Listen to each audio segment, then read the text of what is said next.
Iya, sayalah orang yang membeli tanah kamu dengan harga murah. Jelas Pak Roy, kalau bukan saya yang beli, tidak akan ada yang mau mengurus rumah dan tanah tanpa surat-surat. Tambahnya, ternyata Pak Roy banyak andil dalam urusan ini.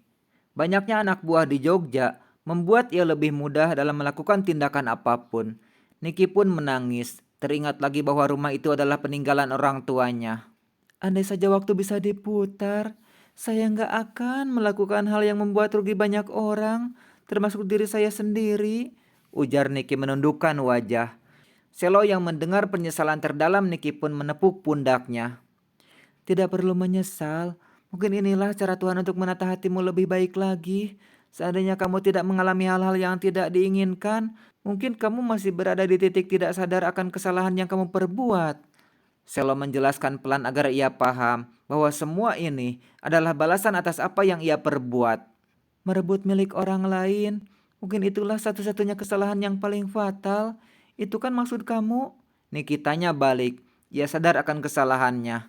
Iya, karena kita ini hidup di dunia hanya sementara. Dan segala yang ada di dunia yang kita miliki itu hanya titipan. Jadi jika kamu mengambil titipan orang lain, maka titipanmu juga akan diambil si pemiliknya sebagai ganti atas apa yang pernah kamu lakukan. Tambah Pak Roy. Iya, aku salah telah merebut suami orang, dan merebut hak orang lain itu ternyata tidak akan bahagia, ungkap Niki menyesal. Selanjutnya, Selo membawa Niki ke panti asuhan. Tidak ada jalan untuk membuatnya berubah, hanyalah dengan mendekatkan Niki pada orang-orang solehah. Di panti asuhan, banyak yang akan membimbingnya ke arah yang benar. Ia pun bisa jadi pengajar, karena pendidikan yang ia miliki cukup untuk membagikan ilmunya pada anak-anak. Setibanya di panti, Niki melirik sekitar. Lalu ia melihat seorang wanita berhijab hitam yang tengah duduk di hadapan anak-anak. Ia memandang dengan mata menyipit seraya mengenali wajah wanita itu. Bu Ninda, teriak Niki kencang, lalu berlari memeluk tubuh wanita itu. Wanita itu keheranan, sebab ia tak pernah merasa jumpa dengannya sebelum ini. Hei, kamu siapa? Assalamualaikum cantik, ucapnya mengingatkan untuk memberikan salam. Selo dan Pak Roy terkejut melihat Niki yang tiba-tiba menyergap tubuh wanita pembimbing ilmu agama di panti asuhan. Bu, saya Niki Ayudia, putri dari Pak Jurman dan Setianingsih, ucapnya menitikkan air mata. Lalu Bu Ninda mengangkat dagu Niki. Saya, saya anak dari wanita yang telah merebut suamimu, Bu. Lirih Niki terisak-isak. Kini mata Bu Ninda pun terlihat berkaca-kaca. Astagfirullah, kenapa kamu berada di sini? Apakah papa dan mama kamu? Ucapan Bu Ninda terputus. Ia syok mendengar kabar bahwa suaminya telah tiada. Iya, satu-satunya yang ada di pikiran Bu Ninda saat itu adalah Niki anak yatim piatu. Makanya ia berada di panti asuhan. Papa dan mama sudah lama nggak ada, Bu. Maafkan kesalahan mereka di masa lalu ya, Bu. Niki sesenggukan memeluknya. Akhirnya ia menemukan orang yang pernah disakiti oleh ibunya. Begitu juga dengan Selo. Tak terasa air matanya ikut menetes membasahi pipinya yang merah. Kamu sudah besar, sudah dewasa. Apa kamu sudah bersuami? Tanya Bu Ninda.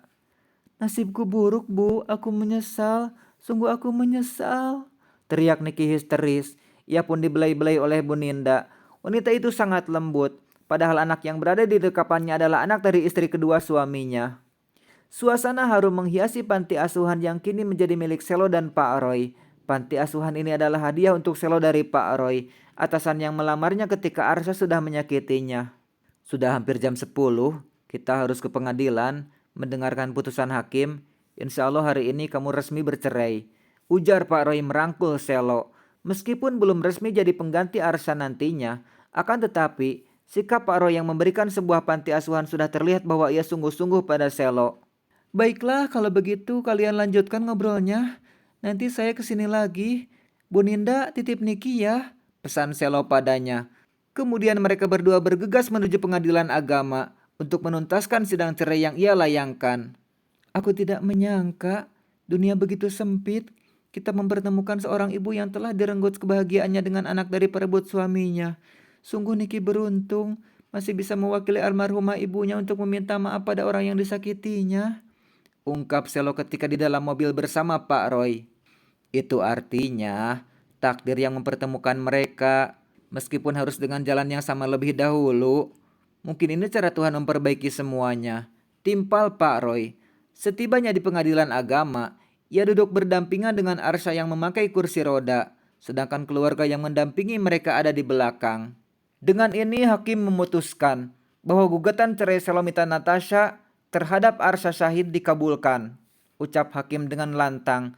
Sidang pun ditutup dengan ketukan palu. Selo menadahkan tangan dan tersenyum semeringah. Kemudian keduanya saling berjabat tangan. Arsha sudah ikhlas menerima putusan hakim. Semoga kamu bahagia bersama Roy Artagraha.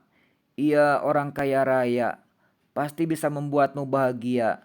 Tutur Arsha. Terima kasih, tapi bukan itu yang membuatku menerimanya.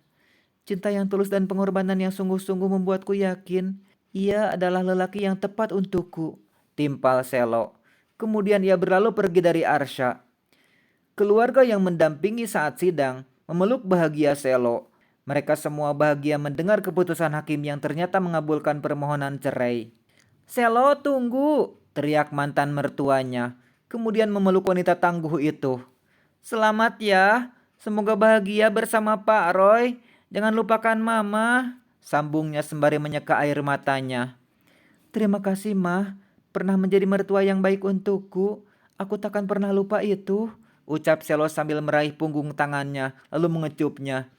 Niki telah berjumpa dengan seorang wanita yang pernah disakiti almarhumah ibunya.